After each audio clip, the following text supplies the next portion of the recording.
네, 안녕하세요. KMATV입니다. 코로나19 확산세가 이어지고 위중증 환자가 쏟아지고 있는데요. 현장은 지금 아수라장이라고 합니다. 재택치료가 어려운 코로나 확진자들이 중환자실이나 또 병상이 없어서 대기 시간이 정말 길어지고 있고요. 또 격리실이 부족하다 보니까 새로운 환자들이 또 진료를 받는 어려움이 있습니다. 의료진들 마찬가지로 코로나 환자도 돌봐야 되고요. 또 응급 환자도 돌봐야 돼서 번아웃을 겪는 현상도 있습니다. 이런 어려운 상황 속에서 오늘 응급의학과 전문의들 모시고 구체적으로 어떤 문제가 있고 앞으로 어떤 해결책이 필요한 것인지 얘기 들어보겠습니다. 전문의 세 분 모셨는데요. 오늘 한 분 한 분씩 먼저 직접 소개해드리겠습니다. 네, 안녕하세요. 위중한 시기에 이렇게 좋은 자리 마련해 주셔서 감사합니다. 대한응급의학의사회 회장 맡고 있고요. 이형민이라고 합니다. 네, 안녕하세요. 대한의사협회 대변인 맡고 있는 박수연입니다. 저도 응급의학과 전문의를 하고 있습니다. 네, 응급의료의 위기, 그리고 지금 붕괴의 위기라는 말이 지금 더 떠오르는 시기인데요. 한 말씀 드리기 위해서 왔습니다.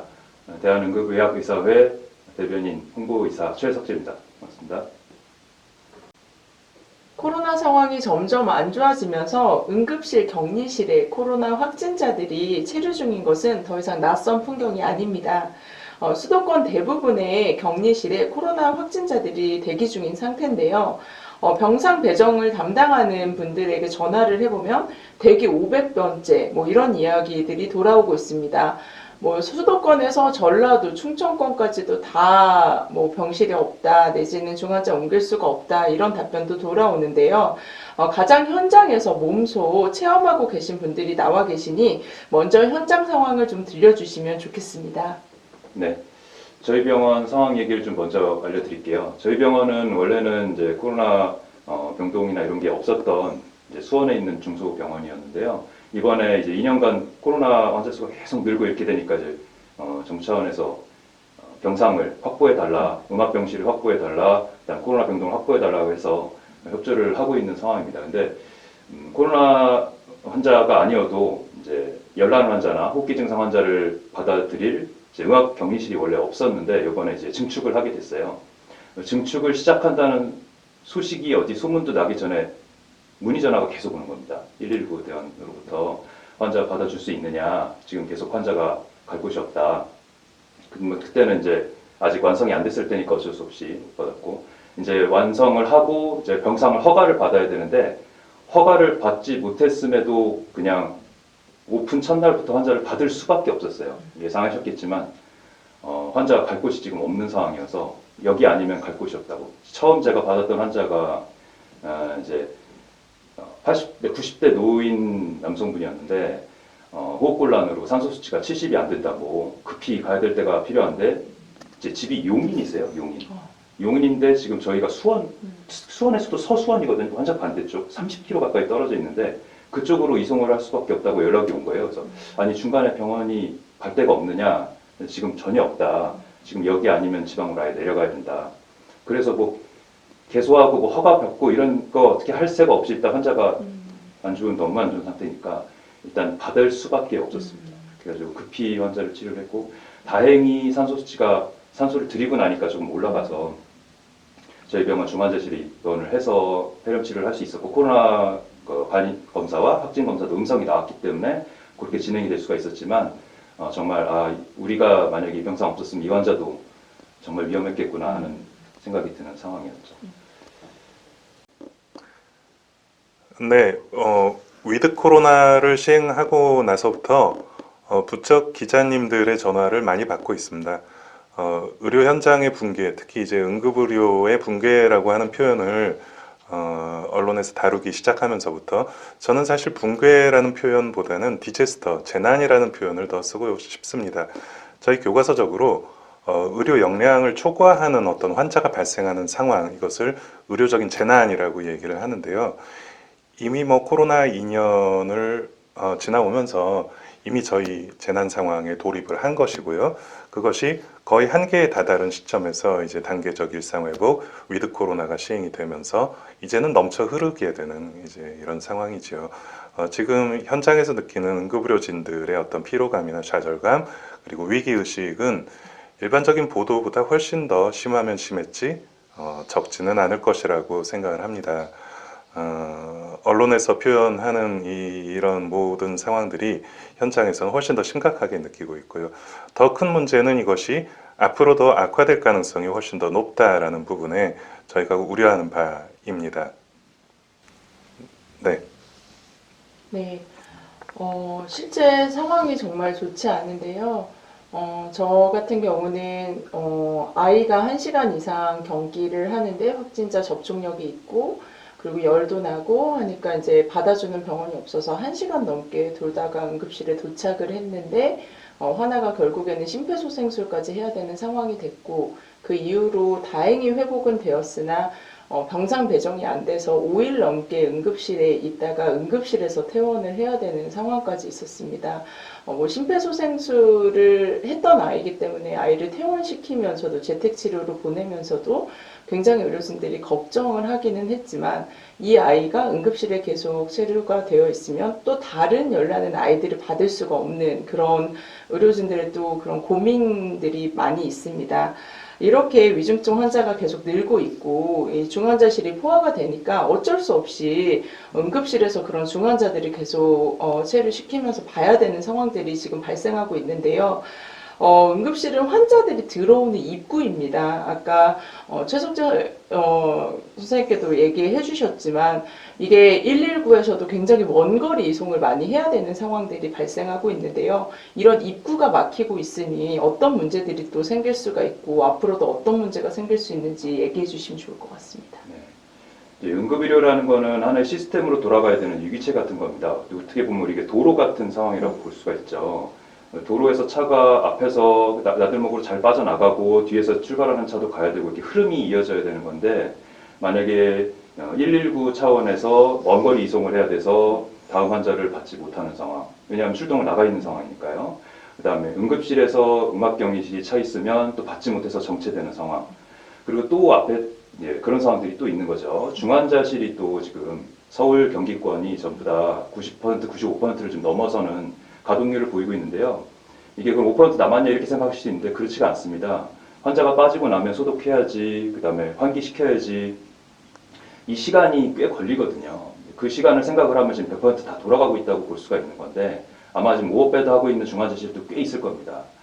근데 그런 상황에서 그 못 들어가는 부분이 또 생기고 이렇게 정체가 되면 그 정체가 이어져서 결국은 아예 환자를 실지도 못하는 상황이 되는 거죠. 차가 막힌 상황이랑 똑같이 되는 거고 이것이 이제 재난 상황이라고 볼 수가 있다고 우리가 표현을 하는 겁니다. 그러다 보니까 아까 말씀드렸듯이 뭐 용인에서 수원 온 거는 그나마 가까이에 내린 거예요. 심하게는 재택치료를 하고 있던 환자분이 악화가 돼서 갈 코로나 전담 병원을 찾고자 하는데 자리가 없어서 서울에서 전주까지 갔다는 얘기까지 들었습니다. 그런 정도로 지금 상황이 심각하기 때문에 이 정체가 지금 계속 악화되고 있다. 이런 상황을 알릴 수밖에 없는 거죠, 저희가. 네. 추가적으로 말씀드리자면은 응급실 입실 자체, 그러니까 응급실에 입장하는 자체가 어려운 상황이 됐어요. 그러니까 꼭 코로나 환자나 발열 환자 이런 다른 어떤 호흡기 증상을 가지고 있는 사람들뿐만이 아니라 응급실 자체에 입실하는 것도 기본적으로 한 30분, 1시간, 길게는 2시간, 3시간까지 응급실에 들어오는 자체를 기다려야 되는 상황이 된 거죠. 그럼 뭐 여러 가지 이유가 있겠습니다만 결과적으로는 인력의 부족, 또 시설의 부족, 또 음압실의 코로나 환자의 존재 이런 것들이 다 이제 복합적으로 영향을 미치게 되는 것이죠. 그렇게 이제 응급실의 입실 자체를 대기하다 보면은 의료진들이나 또 안내하는 사람들, 접수하시는 분들하고 언성이 높아지고 트러블이 생기고 또 이제 그런 것들을 저희가 다 해결을 해야 하는 이제 이런 부담까지도 차츰 늘어가고 있는 것이죠. 네, 맞습니다. 근데 사실 응급실이 꼭 이런 확진자들만을 진료하기 위한 공간은 사실 아니잖아요. 그 외에 다른 응급 환자들이 계속 실려오는 상황들이고, 그런 응급 환자를 또 굉장히 긴장하면서 봐야 되는 곳인데요. 이 코로나 환자들로 인해서 다른 응급 환자의 진료의 그런 문제점들에 대해서 조금 얘기를 해주신 것 같은데, 혹시 네. 추가해서 더 말씀해 주실 게 있으시면. 말씀하신 것처럼 지금 저희가 코로나 환자만 중증 환자가 되는 게 아니고 이전부터 응급의료 센터와 기관들이 보고 있던 어떤 일반적인 다른 비코로나 환자들의 진료 역량들이 있는 겁니다. 근데 그 환자들을 보는 역량에 뭔가 더해져서 되는 게 아니라 코로나19 환자들과 그다음 코로나19 환자들이 의심되는 환자들, 예를 들면 호흡곤란이나 이제 열나는 환자, 콧물기침까지 다 포함해서요. 이런 환자들이 더 정체가 돼서 이제 부과가 되고 또 그런 환자들인지 아닌지를 알기 위해서 음압격리실이라는 시스템을 지금 갑자기 가동을 하게 됐는데 이 음압격리 시스템에 한번 들어가면 이제 코로나19인지 아닌지 확진하는 검사가 이제 PCR 검사거든요. 그 검사가 나올 때까지 직접 PCR 검사를 하는 병원이면은 보통 이제 12시간 이내, 8시간에서 12시간 정도 시간이 걸리고요. 그 외에 저희 병원 같이 직접 코로나 PCR 검사를 하지 못하는 병원 같은 경우는 18시간에서 24시간까지도 걸리게 됩니다. 그러다 보니까 한번 음압병실에 환자가 필요해서 들어가면 빠질 기회가 시간이 많이 걸리는 거고 그러다 보면 열나는 환자, 호흡기 질환 환자는 제때 치료를 못 받는 상황이 계속 악순환이 되는 거죠. 이게 반복되다 보니까 응급의료진들은 참 환자를 받을래야 받을 수가 없고 119에서도 환자를 내려놓을 수가 없고 이런 상황이 반복돼서 상황이 더 심각해지는 것 같습니다. 네, 그러고 보면 이제 응급실 내에 이런 발열 환자들의 진료가 어떻게 진행이 되는지 물론 병원들마다 조금씩 다 다르겠지만 네, 이 맞습니다. 안에서의 문제점이나 음. 좀 개선해야 될 부분들이 있는지에 대해서도 좀 얘기해 주시면 좋을 것 같습니다. 네, 아마 현장에서 일하시는 응급의료진들은 다 공감을 하실 만한 내용인데요. 코로나 이전보다 최소 모든 환자들의 어떤 프로세스가 진료 과정이 한두 시간 정도 늘어났다고 보는 것이 맞습니다. 코로나 이전에는 코로나 검사를 하지 않았었으니까요. 말씀하신 이 발열 환자에 대한 프로세스는 일단 발열이나 어떤 의심 환자가 응급실로 내원을 하게 되면 이제 신속 검사라고 하는 엑스퍼트 검사, 보통 이제 1시간에서 2시간 정도 걸립니다. 그러나 이제 이 검사는 100% 완전한 검사가 아니기 때문에 위 양성 또는 위 음성이 있을 수 있기 때문에 엑스퍼트 검사에서 양성을 보이게 되면 그 다음에 이제 확진 검사로 넘어가게 되는데 결국 이제 양성이 엑스퍼트에서 나오고 확진 검사가 나올 때까지 최소 반나절, 심지어는 하루 정도의 시간이 걸리고요. 또 모든 입원하는 환자에서 엑스퍼트 검사를 한 후에 입원을 하게 되는데 이제 이런 과정들 결국은 코로나든 코로나 의심 환자든 일반 응급 환자든 이전보다 최소 한두 시간은 기본적으로 다 늘어나 있는 상황이 된단 말이죠. 그 한두 시간이라고 하는 것은 응급실에 누워있는 시간이 한두 시간 늘어난다라는 것입니다. 응급실에 재실 시간이 길어지면 응급의료진들의 소모 또 이 업무 강도 자체가 엄청나게 증가를 해 있는 상태고요. 결국은 또 신규 환자들이 진입하는데 불편함을 갖고 또 오랜 시간 걸리고 악순환이 계속 이어지고 있는 것이죠. 네, 이렇게 발열 환자들이 왔을 때 코로나 검사를 하고 반나절 이상을 기다린다는 얘기를 해주셨는데 그렇게 해가지고 확진이 나오면 다시 응급실 내에서 환자를 이송하고 병상을 또 배정받기까지 굉장히 많은 시간이 걸리고요. 이런 부분에서의 또 행정적인 그런 부담도 커질 것 같은데요. 혹시 이런 부분에 대해서도 한 말씀 부탁드리겠습니다. 네. 응급의학과 의사들이 응급 환자를 보는데 전념을 다해야 하는 게 맞지요. 근데 현실은 좀 행정적인 업무, 예를 들어서 전화 통화를 한다든지 어떤 환자 이송에 대해서 해결을 한다든지 이런 과정들이 너무나도 복잡해졌어요. 그러니까 예를 들어서 말씀하신 코로나 양성 환자가 나오게 되면 일단 병원 내 감염관리실과 전화를 해야 하고요. 또 지역 내에 있는 보건소에 신고를 해야 하고요. 또 심지어는 방역 택시 아니면 이송업체 이런 모든 것들을 전화로 해결을 해야 하기 때문에 심지어는 전화만 한 2시간에서 3시간 정도 붙잡고 있는 일들이 허다합니다. 거의 매일 발생하고 있는 일이고요. 누군가는 전화에 매달려 있으면 결국은 환자를 볼 수 있는 사람 줄어들게 되는 거죠. 또 이제 코로나 양성을 판정받은 후에 사망을 하게 되거나 아니면은 사망 상태로 오시는 분이 코로나 양성이 되면 정말 복잡해집니다. 얼마 전에도 DOA, 그러니까 병원 도착 전 사망이라고 저희가 보통 표현을 하는 DOA 환자분이 응급실에 내원하셨는데 영안실에서 받아주지 않기 때문에 DOA로 오는 환자들도 지금 현재는 코로나 검사를 다 시행을 해요. 근데 코로나 검사가 양성이 나왔단 말이죠. 근데 이분이 저희 병원이 있는 동대문구 소속이 아니라 다른 도봉구, 다른 거주지가 다른 보건소 소속입니다. 이렇게 되니 동대문구 보건소도 신고를 받기를 꺼려하고 또 도봉구 보건소도 신고받기를 꺼려하고 결국은 서로 핑퐁을 하는 와중에 응급실에 돌아가신 분을 계속 모시고 있으면서 저희가 그거를 해결하기 위해서 몇 시간 동안 거의 그 또 시간대가 저녁이다 보니까 담당자가 연락이 안 되고 또 아침 되니까 담당자가 바뀌고 이런 와중에 거의 하루 이상을 거의 연락에만 소모를 했던 이런 일들이 거의 매일 발생을 하고 있습니다. 아마 저희 병원뿐만이 아니라 다른 병원들도 상황이 거의 비슷하리라고 봅니다. 네. 그마저도 중환자는 아니지만, 그러니까 뭔가 이렇게 기관차간을 하진 않았지만, 이제 산소 요구량이 있어서 집에는 못 가는 환자, 이런 환자들은 또 병상이 배정되는데 엄청 오래 걸리는 상황이 있습니다. 그래서 응급실에 네. 계속 지체가 거듭되고 있는데요. 이런 상황이다 보니까 사실 응급실에 있는 의료진들은 응급 환자도 봐야 되고, 오랫동안 체류하는 코로나 확진자들도 봐야 되고, 인력이 좀 부족한 상황입니다. 거기에 전혀 예상치 못한 무증상 환자들이 간혹 괜찮은 격리구역이 아닌 곳에 있다가 이렇게 수술 전, 입원 전 검사에서 또 확진이 나오고, 그렇게 확진이 나오면 의료진 감염이나 격리로 이어지는 경우들이 있고요. 이렇게 되면 안 그래도 부족한 인력이 격리가 되면 응급실 유지가 어려워지는 상황들이 많습니다. 결국에는 궁금한 것은 코로나 확진자들을 본다고 해서 병원에서 의료진을 추가적으로 파견을 보내주거나 아니면 이분들에게 더 추가적인 지원이 있는지 좀 궁금하거든요. 일단은 추가적인 지원이나 이런 게 지금 전혀 없는 상황입니다.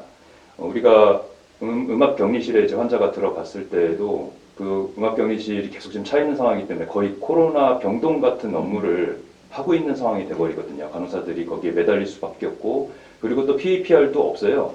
그냥 4종 세트 입고 그냥 들어가서 보는 겁니다. 그냥 그렇게 노출이 그냥 되는 거예요. 그런 상황에서 이제 확진이 돼서 양성이 나오면 그때서야 아이고 노출됐다 이러고서 지금 몇 명이 또 격리가 돼야 되네 마네 이런 상황이 또 벌어지는 거고, 그게 반복되다 보니까 완전히 지쳐버리는 상황들이 벌어지고, 간호사분들이 이제 도저히 못 버티겠다 하고 지금 계속 나가셔갖고, 저희 병원이 지금 처음에 10병상으로 이제 응급실을 시작을 했다가 이번에 증축해서 20병상이 됐는데, 간호사는 처음에 16명이었다가 코로나 시작하면서 지금 계속 빠져나가서 지금 9명이에요. 9명. 지금 반이 다 가셨어요. 원래 TU는 20명이거든요. 그리고 20병상이니까 지금 24명, 25명 더 뽑아야 되는데 지금 9명이 근무를 하고 있다니까요. 그러니까 지금 그런 정도로 결국은 못 버티는 거예요. 다 소진돼버린 거고, 이게 번아웃이라고 하는 거죠. 그러니까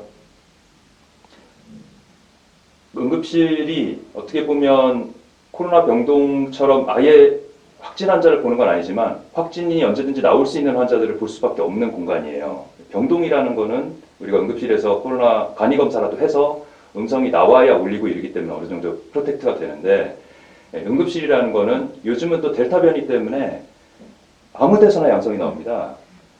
뭐 그냥 열이 나거나 호흡기 증상이 있어서 뭐 준비를 해서 양성이 나오는 게 아니라 입원하려고 그냥 장염 환자 검사 땄는데 양성이 나오고, 교통사고 환자 전혀 예상하지 못했는데 검사 땄는데 양성이 나오고, 지금 그러는 상황이에요. 그게 델타 변이의 특성이지 않습니까? 증상 없이.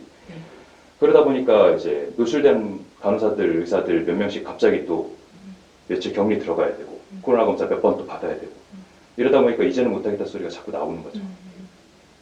거기서 지원은 없고, 보상책도 없고, 나가는 게 너무도 이해가 되는 그런 상황이라고 볼 수가 있죠. 덧붙여 이야기를 드리자면은 응급실에 환자 밥이 올라온 것을 사실은 저는 16년 동안 근무하면서 본 적이 이번이 처음이에요. 이제는 코로나 환자들이 보통 한 2, 3일 이상씩 응급실에 누워있기 때문에 응급실로 밥이 올라와요. 왜냐하면 밥은 먹여야 될 거 아닙니까? 이런 듣도 보도 못한 상황들이 생기고 있다는 건 결국은 이제 환자들이 계속 이렇게 늘어나고 있고 재실 시간이 길어지고 있다라는 어떤 반증이고요. 말씀하셨듯이 지금 코로나 병동 같은 경우에는 정부 지원도 있고 또 인력 지원도 비록 부족하긴 하지만 어느 만큼 이루어지고 있습니다. 그러나 응급실이 어떤 그런 노출돼서 격리가 되었다고 해서 병원 차원에서 어떤 인력의 지원이나 이런 부분들은 지금까지 전혀 없었고요. 또 거기에 따른 어떤 보상도 지금 것은 없었고요. 저희 병원 같은 경우에는 특별히 지금 코로나 때문에 어떤 인력이 직접적으로 빠진 일은 아직은 없습니다만 제가 이제 주변 병원들의 이야기를 들어보면 응급실보다 차라리 이러면은 오히려 코로나 병동 가서 일하겠다. 월급도 많이 주고 보호도 받을 수 있는데 내가 이런 위험한 응급실에서 왜 더 근무를 하냐라고 많은 사람들이 그만뒀다는 이야기들을 계속 듣고 있습니다. 우리 최숙재 선생님 말씀하신 대로 지금 무증상 비율이 한 20에서 30% 정도 되는 것으로 이야기가 나오고 있어요. 과거에는 어떤 여행력이라든지 고위험군이라고 하는 것이 설정이 가능했다면 지금은 전혀 예상하지 못하게 양성 나오는 경우 많습니다. 골절 환자인데 검사를 해봤더니 양성이 나와서 결국은 이제 저희 의사 2명, 간호사 3명 격리됐었고요. 또 그 다음 주에도 또 이제 비슷한 상황 발생돼서 또 다시 이제 격리 들어갔고요. 근데 그 격리 자체가 의미가 있는지도 사실은 의문입니다. 왜냐하면은 이미 환자와 접촉한 거는 하루 전인데 그 다음날 검사를 해봤더니 양성이더라. 그럼 그 다음날까지 근무한 애를 그날부터 격리를 하라고 하는 거죠. 사실은 이 자체는 뭔가 사후약 처방이고 실질적으로 도움은 안 되지만 또 격리를 안 시킬 수도 없는 상황이고 그런 식으로 이제 인력이 빠져나가게 되면 대체할 인력이 오는 것이 아니라 남은 사람들이 결국은 그 스케줄을 커버를 해야 되는 것이기 때문에 부담감이 더 커지게 될 수밖에 없는 그런 상황입니다. 네, 맞습니다. 거의 그리고 말씀해 주셨던 것처럼 응급실 내 보호구도, 보호장구들도 사실은 전혀 넉넉하지 않은 상황이고, 저희도 심지어 확진자를 보면서 이제 레벨 D가 아닌 그냥 사종을 입으면서 이제 진료를 해야 되고, 그에 대한 또 위험 노출이 충분히 있으나 이에 대한 보상은 또 없는 부분입니다. 사실 응급실, 하나 더 말씀드릴게요. 네.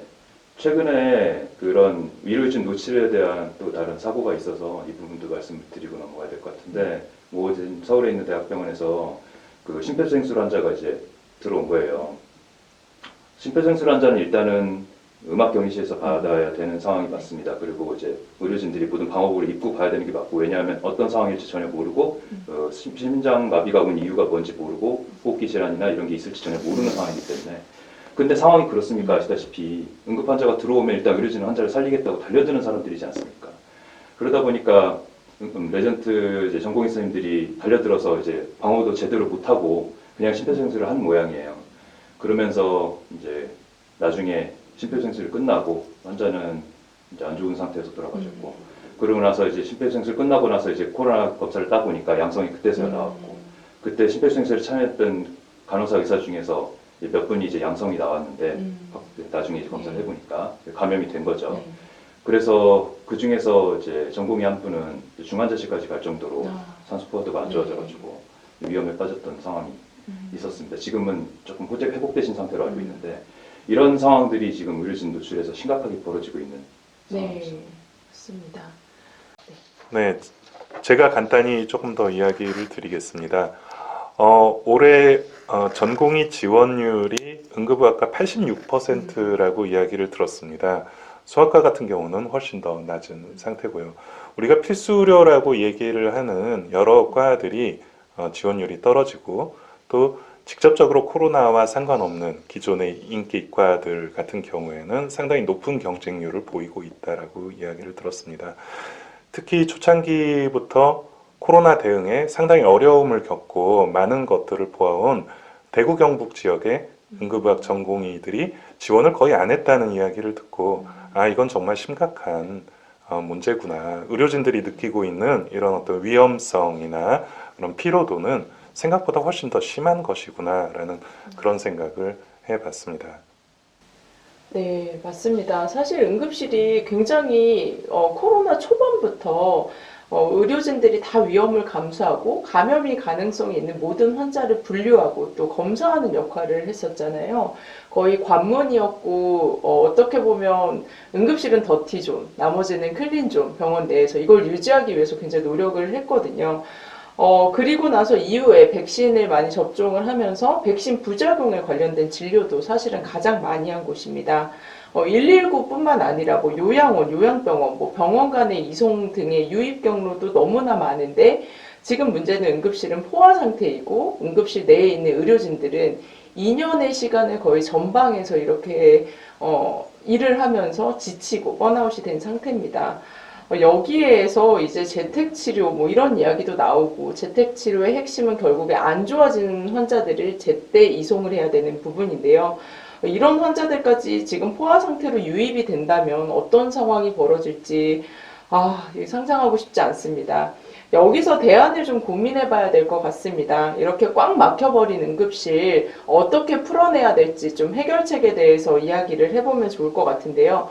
일단 먼저 응급실 내에 있는 환자, 뭐 확진자나 이렇게 오랫동안 체류하는 환자들을 좀 이송시키고 순환시킬 수 있는 대책이 좀 필요할 것 같은데요. 먼저 말씀 주시면. 네.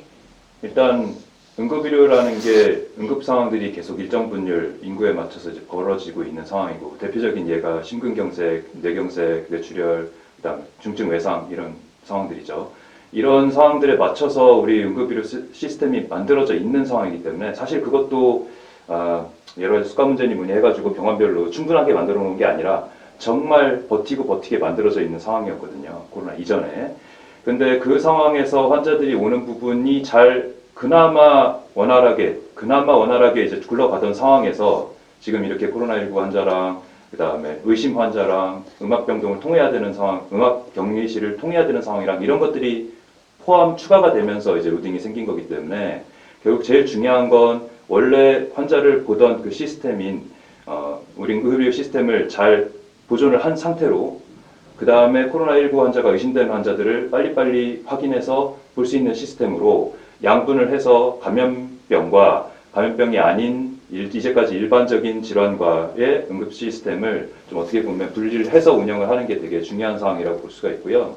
그 부분이 사실은 지금 이 상황이면 아니라 이전에 메르스 때도 그렇고 그 전에 사스 때도 그렇고 계속 얘기가 나왔던 얘기입니다. 이제 준비가 안 됐던 거죠, 사실은. 중앙에서 컨트롤하는 그런 감염병 센터가 있어서 갑자기 재난 상황이 벌어졌을 때 그쪽에서 신속하게 검사를 하고 해결을 하고 그 다음에 일반적인 응급 환자들이 볼 수 있는 그런 시스템은 그대로 유지를 하자는 그런 골조가 어느 정도 만들어졌어야 된다고 생각이 되고 그 부분이 지금 안 되어 있는 것은 너무 안타까운 상황이라고 볼 수가 있죠. 맞습니다. 제가 생각하기에는 결국은 응급실은 네, 죄송합니다. 다시 이야기할게요. 괜찮습니다. 얘기할까요? 네. 제가 생각하기에는 결국은 최석재 선생님 말씀대로 준비 부족이 가장 큰 문제다. 이렇게 이야기를 드리고 싶습니다. 멀스 때 말씀하셨지만 사실은 그 이전에도 또 한 번 있었죠. 신종 인플루엔자 한 번 있었죠. 2009년도에. 그리고 멀스 사태 있었고. 이 두 번의 사태가 우리한테 어떤 예방접종 같은 어떤 교훈을 주었던 거 분명 사실입니다. 근데 안 좋은 점도 사실은 줬었죠. 왜냐하면 멀스 같은 경우에는 다 해서 2,000명도 안 되는 환자로 마무리가 되었죠. 그렇기 때문에 전염병이라는 것은 이 정도만 준비하면 해결이 될 수도 있겠구나라고 하는 어떤 잘못된 믿음을 준 것이 아닌가 생각하고요. 맨 처음에 이제 백신 접종 시작하면서 응급의학회 차원에서 응급의학과 의사들이 여러 차례 건의를 했습니다. 이거 백신 접종 시작하고 나면 여기서 생기는 각종 부작용들, 불편함들 이거 어떻게 해결할지 대책 마련해야 한다. 근데 이제 그 이야기도 사실은 정부에서 전혀 들어주질 못했던 거죠. 심지어는 안내문에 백신 접종 맞고 불편하면 응급실 가라 라고 이렇게 안내문이 나갔어요. 그 결과 어떻게 됐습니까? 아마 우리 대변인님 병원도 마찬가지겠지만 하루에도 10명, 20명씩 백신 맞고 뭐 가슴이 불편해요, 뭐 숨쉬기가 불편해요, 뭐 아니면 뭐 어지러워요. 이런 부작용 환자들이 하루에도 10명, 20명씩 응급실에 방문을 했었단 말이죠. 그렇다면 결국은 이제 그런 부담을 결국은 불편해지면 응급실 가라가 절대 해결책이 아니라는 것이죠. 재택치료도 마찬가지입니다. 저는 이제 재택치료 아니라 우리 전공의 협의회장이 이야기했듯이 이것은 재택관리, 재택 모니터링일 뿐이지 재택치료가 아닙니다. 불편한 것이 생겼을 때 집에 가서 해결을 해줘야 재택치료이죠. 그런데 이제 그런 불편함들이 전화로는 해결할 수 없는 그런 불편함들이 분명히 있단 말이죠. 그렇다면 그런 불편함들이 생겼을 때 아주 가벼운 불편함에서부터 정말 상태가 악화되는 중증 불편함까지 해결해 줄 수 있는 기관이 지금의 응급의료 체계가 아니라는 것이죠. 뭔가 다른 어떤 응급의료 체계가 이런 재택 환자들이 상태가 나빠지거나 의료적인 요구가 있을 때 들어줄 수 있는 그러한 어떤 새로운 체계가 분명히 필요하다. 저는 이렇게 이야기를 드리고 싶습니다. 네, 아마 저희가 코로나 이런 재택 치료 관련한 광고문에 보면 뭔가 재택 치료자를 위한 단기 치료 센터 같은 것들을 좀 지정해서 오픈을 해야 된다는 얘기가 좀 있었거든요. 그러니까 뭐 선별 진료소처럼 이렇게 환자들이 좀 이렇게 확진자들도 이렇게 와서 뭐 가벼운 엑스레이라든지 아니면 가벼운 뭐 피검사라든지 아니면 여러 가지 의료적인 요구가 필요한 간단한 처치들에 대해서는 이런 센터를 만들어서 방문을 하지 않으면 응급실 내에는 사실은 격리실이 몇 개 없거든요. 그 몇 개 없는 격리실을 돌려가면서 이런 모든 요구들을 하기가 참 어려운 상황입니다. 그리고 또 한 걸음 더 나아가면 뭔가 이런 확진자들을 특정 격리실이 아니라 하나의 센터에 모아서 이렇게 다시 트리아제를 할 수 있는 센터도 좀 필요하다는 이야기가 좀 나오고 있는데요. 이렇게 뭐 응급실에서도 확진자가 나오면 그 센터로 바로 보내서 그 안에서 다시 트리아제를 하고 재택으로 돌려보낼 수 있는 환자들은 재택으로 다시 보내주고 지역 그런 보건소나 지역이랑 연계를 좀 해주고 또 그 안에서 중환자가 진짜 필요하고 중환자실이 필요한 환자는 또 이 컨트롤타워, 중환자 컨트롤타워나 이런 부분들이랑 연결을 해서 또 이송을 하고 배정을 해주고 병상 배정도 그 안에서 다 이루어질 수 있게 하는 그런 좀 체계적인 시스템이 필요할 것 같습니다. 지금처럼 일개 민간 병원이나 병원들에다가 이 부담을 주고 이 안에서 어떻게든 한 환자 해결하고 한 환자 해결하고 이렇게 하는 식으로라면 지금 상황에서는 버티기가 좀 어려울 것 같은데요. 네, 혹시 갖고 있는 더 대안이 있으시면 좀 얘기를 더 해주셔도 좋을 것 같습니다. 네, 상당히 좋은 지적 해주셨고요. 응급실은 비워야 돼요. 응급실이 비어있지 않으면 응급 환자를 볼 수가 없습니다. 그렇기 때문에 아까 이제 이야기 드린 어떤 신속검사가 양성이 나왔을 때 확진검사를 응급실에서 기다리는 것이 아니라 신속검사만으로도 바로 어떤 장소로 이동을 해서 거기에서 사후 조치가 이루어진다면 이후에 어떤 분류라든지 치료 같은 것이 이루어진다면 당연히 응급실 순환에는 훨씬 도움이 되겠죠. 그렇기 때문에 이번 대유행 시작하면서부터 여러 전문가 선생님들이 체육관에다가 병상을 만들어 달라라고 요구를 했던 것이 이게 무슨 어떤 보여주는 쇼가 아니라 그런 말씀하신 이런 뭔가 의료적인 요구가 있을 때 일단 모아서 뭔가를 제공해 줄 수 있는 그런 어떤 장소, 그것이 체육관이 됐건 어떤 특정 병원이 되었건 이제 이런 것들을 지속적으로 요구하는 이유가 바로 그런 순환의 개념으로 이해를 하시면 될 것 같습니다. 또 한 가지 이제 더 말씀을 드리자면 재택치료라고 할 때 지금 뭐 여러 다양한 병원들과 기관에서 재택치료에 참여를 하고 있고 아마도 조만간 이제 개인 의원들도 재택치료에 참여를 하리라고 생각을 합니다. 결국은 의사가 전화로 환자를 봤을 때 과연 어디까지 해결할 수 있을까? 이 부분도 분명 고려를 해봐야 돼요. 전화로 이야기를 듣다가 이분이 뭔가 상태가 좀 나빠진다? 상태가 좋지 않다? 그럼 그 다음에 그 전화를 하시는 의사 선생님들이 어떤 선택을 할 수 있겠느냐는 말이죠. 결국은 상태가 많이 안 좋으면 119에 신고하십시오. 아니면 아주 상태가 급하면 주변에 있는 응급실 가십시오.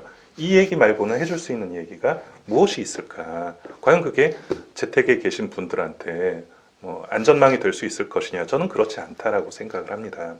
또 어떤 병원들의 뭐 몇 퍼센트 이상의 병상을 달라고 이야기하는 것, 저는 충분히 그럴 수 있으리라고 봅니다. 그러나 일반적인 환자들이 같이 입원해 있는 병원에 코로나 환자가 입원하는 것은 상당히 위험한 일입니다. 병원에 입원해 계신 분들은 일반적으로 상태가 기본적으로 상태가 좋지 않고 기저질환을 가지고 계신 분들이기 때문에 이분들이 있는 공간에 코로나 환자가 물론 별도의 어떤 공간을 마련하고 동선을 분리한다 하더라도 감염의 위험성이 높아지는 거 분명 사실이거든요. 그렇기 때문에 어떤 한 병원 자체가 코로나 병원이 된다는 것은 뭐 바람직한 방향일 수가 있겠습니다만, 기존에 다른 환자들이 있는 병원의 일부 병실이나 일부 층을 코로나 환자를 위해서 사용을 한다? 저는 이거는 상당히 많은 준비와 노력이 필요하다라고 생각을 합니다. 지금 안 그래도 병원별로 병상을 수도권은 뭐 10%, 비수도권은 5% 무조건 내놓아라 이런 식으로 지금 행정명령이 떨어졌다고 공문을 봤어요. 뭐 지원을 좀 한다고 하더라도 이 굉장히 위험한 선택이 될 수 있어서 병원장들도 아마 굉장히 고민하고 있을 겁니다. 저희도 지금 누가 어떻게 볼 것이냐. 일단 뭐 행정명이 떨어졌으니까 어쩔 수 없잖아요. 하기는 해야 되겠는데 환자가 올 때 어떻게 동선을 나눌 것이냐 이런 것들이 준비가 안 된 상태에서 한 층을 그냥 병동으로 만들고 사람 뽑아 놓으면, 그리고 그 사람 환자들 오면 나머지 환자들의 안전 이런 것들이 문제가 되기 때문에, 그래서 말씀하신 것처럼 시스템을 따로 분리를 하는 노력이 좀 필요할 것 같고요. 그러기 위해서는 이제 지금 우리가 재택치료 다음으로 안 좋아진 환자분들이 이제 생활치료센터로 입소를 하게 되는데, 이 생활치료센터의 진료 역량을 조금 키울 필요가 있을 것 같아요. 왜냐하면 이제 생활치료센터 같은 경우는 지금까지는 어떤 의료적인 차원이라기보다는 관찰이 필요한데 집에서 관찰할 수 없는 분들을 이제 수용하는 쪽으로 그렇게 지금 방향이 잡혀 있었는데, 지금은 집에서 보는 것보다는 생활치료센터에서 산소라도 쐴 수 있게 하는 게 오히려 대안이 될 수 있지 않을까 할 정도로 지금 환자분이 너무 많이 늘어있는 상황이고, 그런 식으로 방법을 찾아야 될 것 같고요. 그다음에 응급실로 환자가 들어오기 전에 이 환자가 음성이라는 게 확인이 돼서 들어와야 이 원활한 흐름이 생깁니다. 그러기 위해서는 예를 들면 요양병원에서 오게 되는 환자 같은 경우는 요양병원에서 먼저 코로나 PCR 검사나 익스포트 검사를 해서 음성임을 확인을 하고 오는 시스템을 원활하게 할 수 있게 만들어준다든지, 이런 준비도, 전원의 준비, 그 다음에 이제 중환이 됐을 때 바로바로 케어할 수 있는 공간의 준비, 이런 것도 필요한 상황이라고 볼 수 있습니다. 네, 특히나 뭐 재택치료나 이런 부분들의 핵심은 결국에는 환자가 안 좋아졌을 때 신속하게 이송할 수 있는 그런 부분도 같이 마련이 돼야 되는 부분인데, 이런 부분을 이제 응급실에 다 전가를 하게 될 경우에는 결국에는 진짜 응급한 환자는 받을 수가 없는 상태가 된다는 것을 말씀해 주신 것 같습니다. 여기서 또, 이야기해보고 싶은 대비책이요. 또, 확진자로 인해 아까 의료진의 부담이 굉장히 크고 사직률도 굉장히 높다는 이야기를 드렸습니다. 제 주변에서도 사실 응급실 의료진들이 사직했다는 이야기를 정말 심심치 않게 듣고 있는 상황인데요. 상황이 열악하니까 사실 원래 인력으로도 돌아가기 굉장히 빠듯한 응급실인데, 인력이 더 줄어드니까 상황은 더 나빠지고, 그리고 우리 전공의 선생님들도 지원을 기피하고 있지만 이제 여러 간호사나 여러 다른 인력들도 점점 응급실을 떠나려고 하는 그런 상태를 보이고 있는데요. 이런 응급실에서 일하는 의료진들에 대한 그런 부담에 대한 그런 부분, 그리고 인력 지원을 어떻게 하면 좋을지, 이런 대책에 대해서도 좀 말씀해 주시면 좋을 것 같습니다. 네, 제가 먼저 말씀드릴까요? 응급실이 힘들다라고 하는 것은 아마 뭐 의료진들뿐만이 아니라 일반인들도 대부분 공감을 하시는 부분일 겁니다. 그러나 이제 응급의료진들이 의사를 포함한 간호사 선생님들 모두 또 여러 같이 일하는 모든 사람들이 힘든 거를 두려워하는 것은 아닌 것 같아요. 저 개인도 마찬가지고. 그러니까 힘들지만 뭔가 보람이 있다라고 한다면 이 일을 계속할 수 있는 어떤 원동력이 되겠죠. 뭐 미국이나 선진국들도 마찬가지로 응급실이 많이 힘들지만 어떤 탈락률이라고 할까요? 응급실에서 사직을 하고 응급실의 업무를 벗어나게 되는 이런 비율은 오히려 다른 과들보다 훨씬 더 적다라고 합니다. 결국은 이제 일에서 느끼는 어떤 보람의 차이일 거라고 생각이 되고요. 지금의 어떤 위기는 물론 물리적인 위기 뭐 이런 거 충분히 이해합니다. 저희가 바라는 게 어떤 뭐 보상이나 위로가 아니라 이거를 해결할 수 있는 현실적인 대책이 필요한 거죠. 현실적인 지원이 필요한 거고, 인력을 충원하려면은 인력을 충원할 수 있는 어떤 뭐 지원책이 있어야 되는 것이고, 그리고 장기적인 어떤 계획이 있어야 되는 것이고, 결국은 지금 힘든 것도 지금 힘든 것이지만 앞으로 나아질 어떤 상황이 기대가 된다면 지금의 힘든 것은 어느 만큼 참을 수도 있는 것입니다. 또 좀 힘들지만 보람을 느낄 수 있다면 힘들지만 참을 수 있는 부분도 있는 것이고요. 결국은 제일 중요한 것은 제가 개인적인 생각으로는 지금 힘든 걸 벗어날 수 있는 어떤 즉각적인 대응도 물론 중요하지만 장기적인 어떤 계획을 가지고 앞으로 시간이 지나면서 우리 응급의료 체계를 이런 식으로 발전시켜 나가겠다. 아니면 인력을 이런 식으로 늘려나가고 앞으로 정말 더 응급 환자를 위해서 잘 치료를 할 수 있는 이런 어떤 시스템을 만들겠다라고 한다면 저는 그 방법만이 느리지만 유일한 해결책이 아닌가라고 생각을 합니다. 네, 너무 좋은 지적이었습니다. 다만 이제 코로나 병동에서 일하는 간호사들에 비해서 이제 처우나 이런 부분들이 또 많이 떨어지면서 또 상대적인 박탈감도 좀 있을 것 같은데요. 이런 부분에 대한 보상적인 부분도 한번 말씀해 주시면 좋을 것 같습니다. 네, 일단은 코로나 환자를 제일 많이 접하는 병동이 당연히 이제 코로나 병동이겠죠. 지금까지는 코로나 전담 병동이 따로 있었지만 지금은 각 병원마다 이제 전담 병동이 생기고 있고요. 그 전담 병동에서 이제 인력을 뽑을 때는 이제 지원금이 있기 때문에 그 부분에 이제 간호사분들은 좀 보상이 크게 이제 확정이지만 되고 있고요. 근데 그 부분은 인정이 충분히 됩니다. 왜냐하면 PAPR 있고 환자 본다는 게 굉장히 큰 스트레스와 위험 그리고 어려움이 있고 막 땀띠 때문에 엄청 고생하고 그렇기 때문에 힘들다고 다들 얘기를 해요. 그래서 그 부분을 충분히 이해를 하고 하지만 그 다음으로 코로나 환자를 많이 접하는 곳이 바로 응급실입니다. 예기치 못하게 확진이 되는 상황이기 때문에 더 위험한 부분이 있고요. 그런 부분에 대한 대안 없이 재택치료나 이런 환자들 악화됐을 때 바로 그냥 응급실 가라 이렇게 무책임하게 얘기해서는 우리 응급의료진들이 더 이상 견딜 수가 없는 상황임을 조금 알아주셨으면 그리고 그에 대한 대책이 있었으면 하는 바람입니다. 네. 이게 참 코로나가 2년 이상 이렇게 넘게 달려왔는데요. 아직도 끝날 기미를 보이지 않고 있습니다. 이 코로나19 응급실은 정말 최전방이거든요. 어떤 감염병에 대해서도 최전방이고, 응급실에 있는 의료진들이 지금까지 그런 최전방임을 피하거나 아니면 환자를 보지 않겠다라고 한 적이 없었습니다. 응급실이 무너지게 되면, 이런 최전방이 무너지게 되면 정말 의료의 큰 축이 흔들린다고 봐야 될 것 같은데요. 이번 코로나라는 감염 재난을 통해서 응급의료 체계의 전반적인 문제에 대해서도 다시 생각해보고 앞으로도 이런 감염 재난이 또 없으리라는 보장도 없고 지금 감염 재난이 끝나지도 않았고요. 그렇기 때문에 좀 중장기적인 개선 방향을 또 생각을 해봐야 될 것 같습니다. 정부 차원이나 이런 쪽에서 좀 더 고민해 봐야 될 부분에 대해서 한 말씀씩 해주시면 좋을 것 같습니다.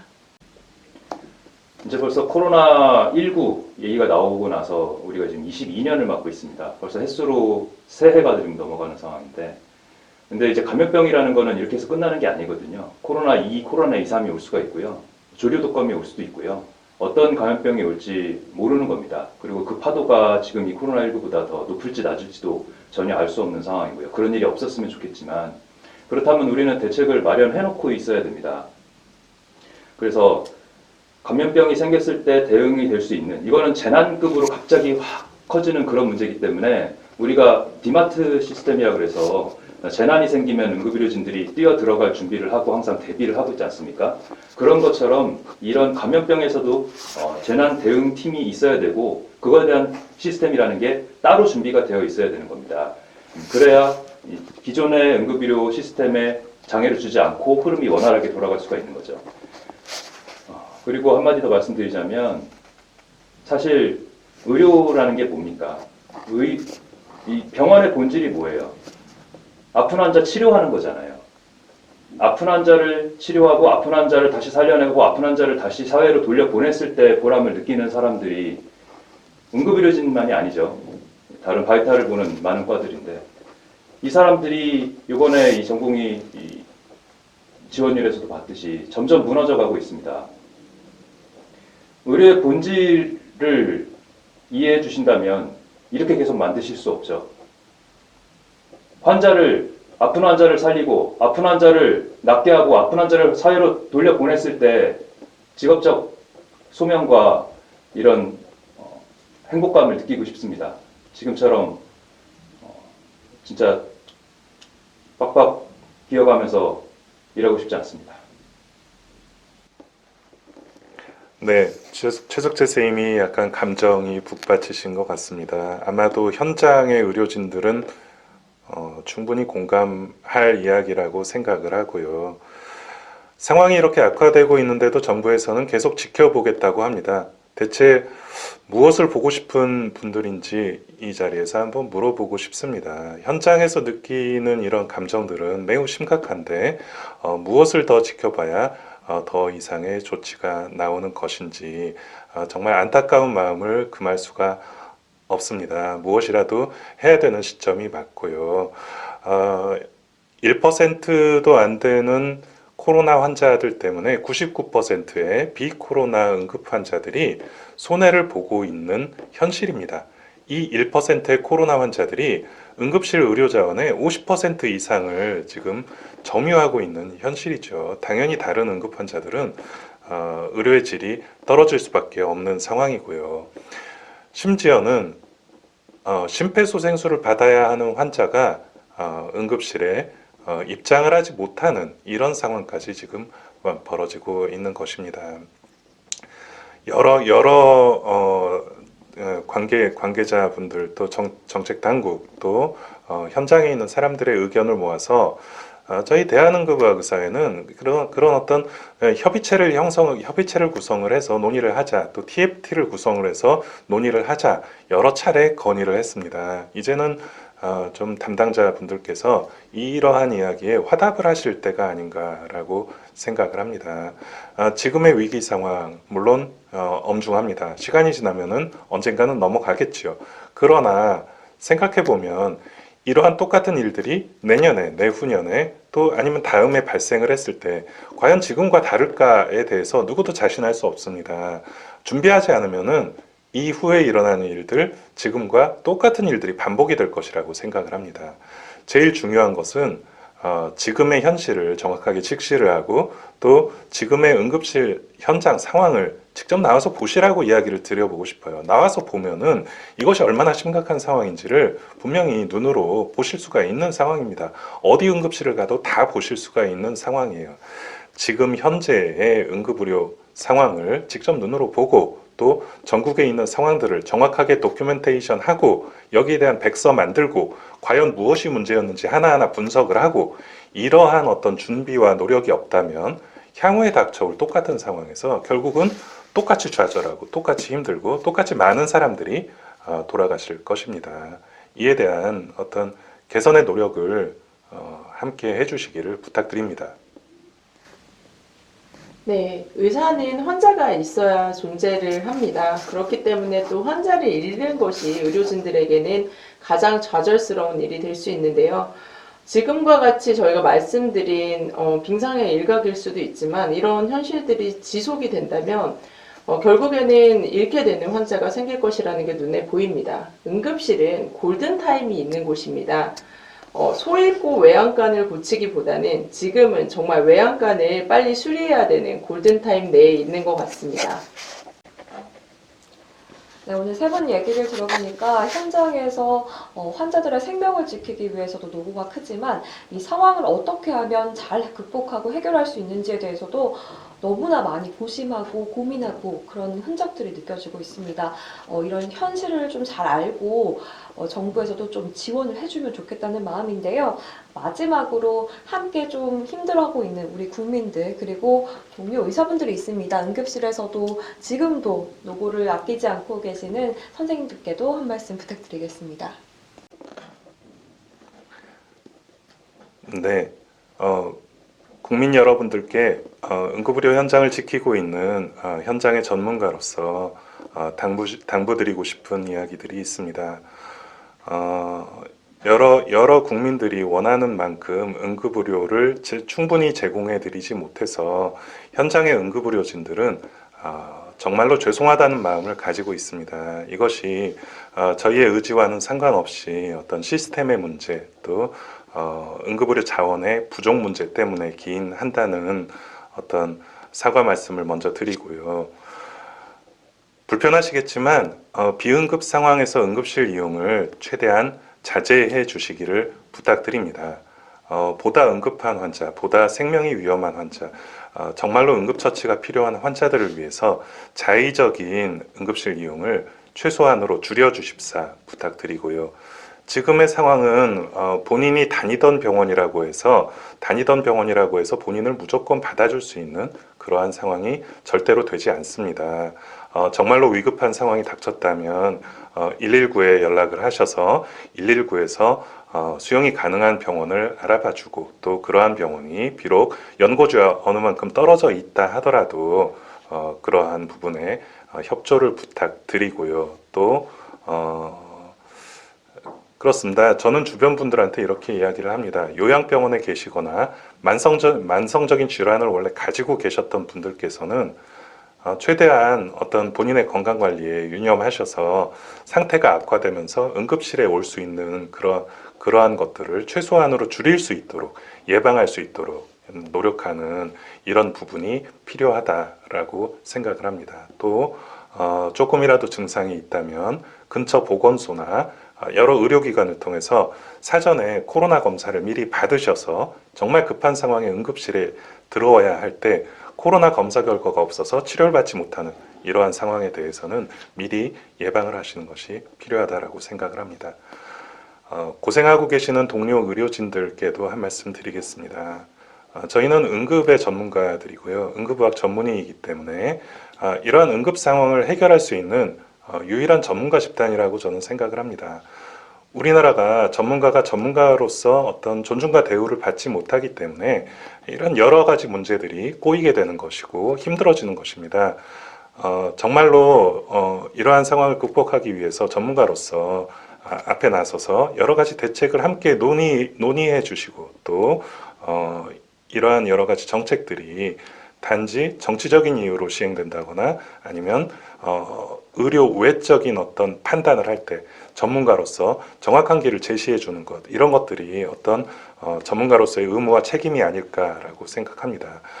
어려운 시기를 함께 좀 극복할 수 있도록 힘을 모아 주시고요.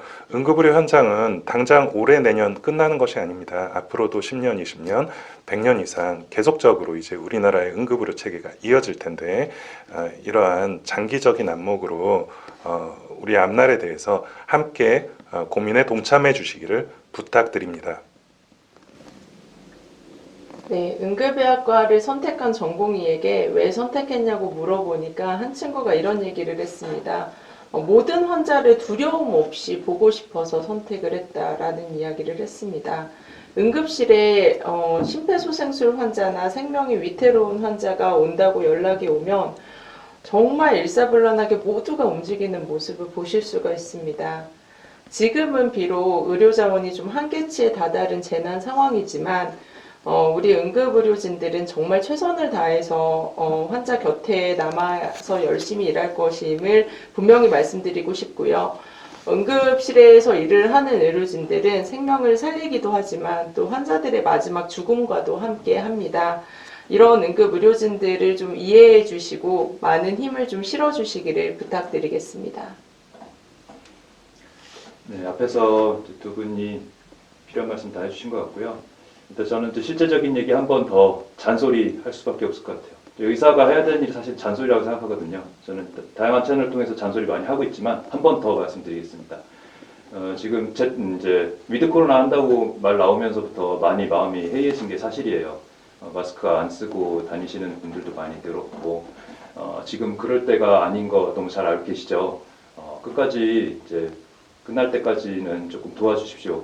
손 씻기와 마스크는 철저하게 좀 지켜주시고 만약에 기저질환이 안 좋아지는 상황이 있거나 미리 뭐 약이나 처방을 받아야 되는 상황이 있으면 미리미리 좀 움직여주시고 그다음에 호흡기 증상이랑 관련된 증상이 있으면 미리미리 보건소 가서 코로나 검사 받아두시고 그러면은 이제 3, 4일 정도는 병원에서 그 결과에 따라서 치료를 해주고 있거든요. 응급실이나 이제 외래 안으로 들어와서 진료 볼 수 있게 해주고 있기 때문에 그런 식으로라도 미진하나마 자신과 가족을 지키는 개개인의 그런 현명함도 필요한 상황입니다. 그렇게 해서 같이 이겨내는 방법밖에 없을 것 같습니다. 네, 오늘 대한응급의학의사회 이영민 회장님과 그리고 최석재 이사님 그리고 저희 의협의 박수현 대변인과 함께 얘기를 나눠봤는데요. 사실 의료진의 입장으로서 국민에게 이렇게 해달라 하기가 마음이 쉽지가 않을 겁니다. 이렇게 급박한 상황인 만큼 함께 우리가 힘을 모아서 이겨나가야 한다라는 마음으로 전해주신 것 같은데요. 그 진심이 여러분께 전해졌길 바라고요. 지금도 마찬가지로 응급실 현장에서 고생하고 계시는 우리 의료진분들 다시 한번 감사 인사드리고 앞으로 이 응급의료 체계가 보다 나은 방향으로 나아가길 저희도 소망하겠습니다. 네, 오늘 세 분 좋은 말씀 고맙습니다. 네, 수고하셨습니다. 수고하셨습니다. 네. 수고하셨습니다. 감사합니다. 네, 앞으로 저희 KMATV는 코로나19와 관련해서 사안들을 전문가와 함께 이야기해보는 시간 계속해서 가지겠습니다. 오늘도 시청해주셔서 고맙습니다.